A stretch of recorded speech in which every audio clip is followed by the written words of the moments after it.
What's up, Laker fans? Welcome into today's show. I got some more news and rumors available for you right now. And we're going to talk about a guy that is kind of a familiar face in Los Angeles, but his face is only familiar because his brother's playing for the Lakers right now. It's Marcus Morris. And the latest rumor is that he could consider joining his brother with the Lakers when he is a free agent. Now, let me remind you, Markieff Morris is also an unrestricted free agent. There's no word on what he plans to do this offseason either.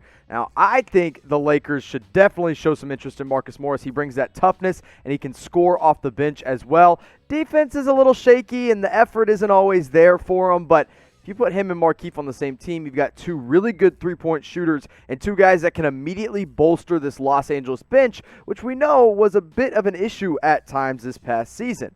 You can't put them together. Again, Markieff last year in his time with Detroit and the Lakers, of course, averaged 10 points per game and shot an efficient 38% from three. Now, Marcus Morris, a much better scorer than Markieff this past year, but that was also some of that time was spent with the lowly New York Knicks, and the rest of the time was spent with the Los Angeles Clippers, where he averaged a total of 17 points per game and shot over 40% from three. Now, another reason I really like Marcus Morris for this Laker team is because the forward depth is lacking for the Lakers. You have LeBron James, but you almost can't even call him a forward at this point because he is the Lakers' point guard. Kyle Kuzma is more of a four. He's kind of in that similar role as Marcus Morris, but I think Marcus Morris could be a bit more reliable. I still have Markieff Morris listed there, although he is a free agent like I mentioned earlier. And then KCP and Danny Green, two guys that can play the forward position, but are better suited at the two guard. So I think Marcus Morris could come in, make an immediate impact on day one, and I honestly think at this point he's better than Markieff. So if you could go out and get just one or the other,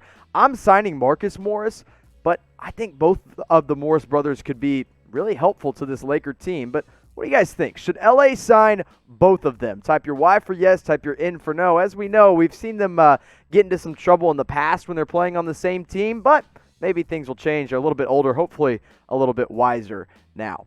If you haven't subscribed to the Lakers channel yet, I don't know what you're doing because we get a ton of you guys that are watching, but not all of you have subscribed. Now, we just hit 21K, but I want to skip right past 22K, and let's just get to 23,000 subscribers for LeBron. Let's do it. Just scroll on down, hit that big red subscribe button, youtube.com/LakersTV. We've been putting out videos every single day. I think we've even had a couple days where we did twice in one day, so you don't want to miss it all off season long. Make sure you hit that subscribe button.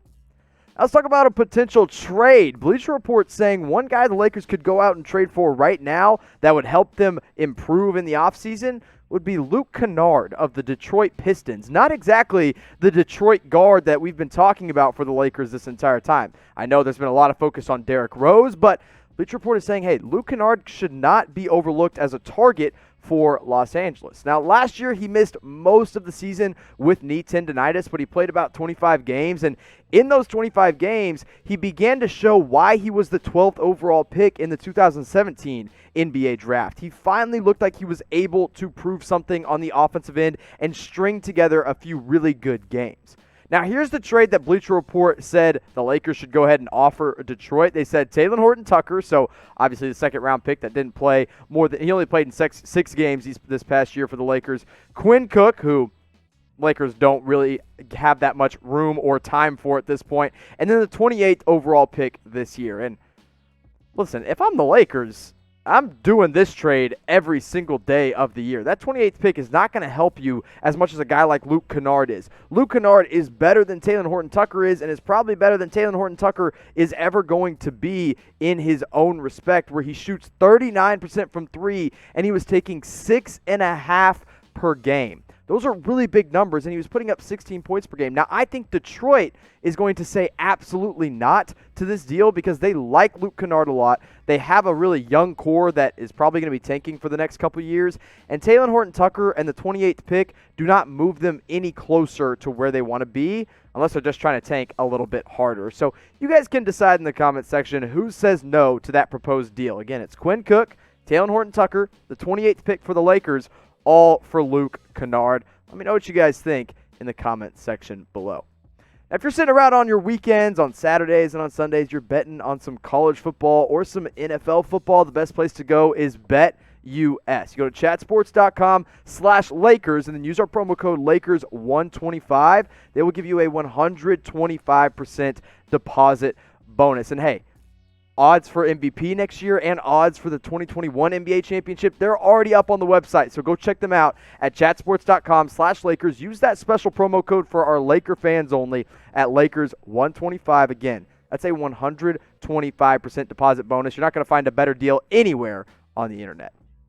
Now let's talk about Anthony Davis, because LeBron James has officially said this is his team going into next season. Now, again, go back to what with BetUS, and you can go and bet now on who you think the MVP is going to be. He and LeBron are tied for the same MVP odds at plus 700 for 2021. And I like those odds for both of them, but I think I'd give the edge to Anthony Davis going into next year. And I think LeBron James might agree, because here's what Anthony Davis said when he was asked about, hey, what does next year look like between you and LeBron? And AD said, he told me this is your team. This is your time. I'm good. If I retired today, I'm fine. Coming from LeBron, if you're being able to hand over the keys to a guy that you've only played with for 1 year, you've probably earned a lot of respect from him. And last year, they both put up huge numbers, but when you compare them side by side, AD had him beat in just about every category outside of assists. Plus, Anthony Davis should have won Defensive Player of the Year. So at this point, I do think AD is the better player, and I do think next year this is technically Anthony Davis's team from a skill standpoint. But let's be honest. Until LeBron James hangs his jersey up and he says, I'm done playing basketball, it doesn't matter where he's playing. It is still his team. But you guys can decide. Maybe you disagree. Maybe you're like, no, Jimmy, this is Anthony Davis's team. Okay, well then type AD in the comment section. Or if you agree with me, type LBJ in the comment section. But in all reality, we know whose team this really is. It's Alex Caruso's team. Everybody knows that. And according to a Lakers assistant coach, there were multiple teams trying to trade for Caruso during the season and during last offseason as well. I think those trade talks are going to spark right back up this offseason, but the Lakers, they're not ready to trade him away. Here's what the Lakers assistant coach said on Alex Caruso. He said, every time we wanted to do a trade in the offseason or before the deadline, every team wanted Alex Caruso. He's known throughout the league and respected throughout the league. I think his basketball IQ is really high. His NBA skill set is very high. He's an above-average athlete, and he's an excellent defender. Now, you look at his numbers, and you guys know this. I don't have to explain to you. The numbers are not what make Alex Caruso special. It's what he does on the defensive side of the ball. It's what he does with his energy and hustle plays that make him so special. And that's what other teams have begun to notice, and that's why they're asking for him in any kind of deal that the Lakers are going to try to get involved in.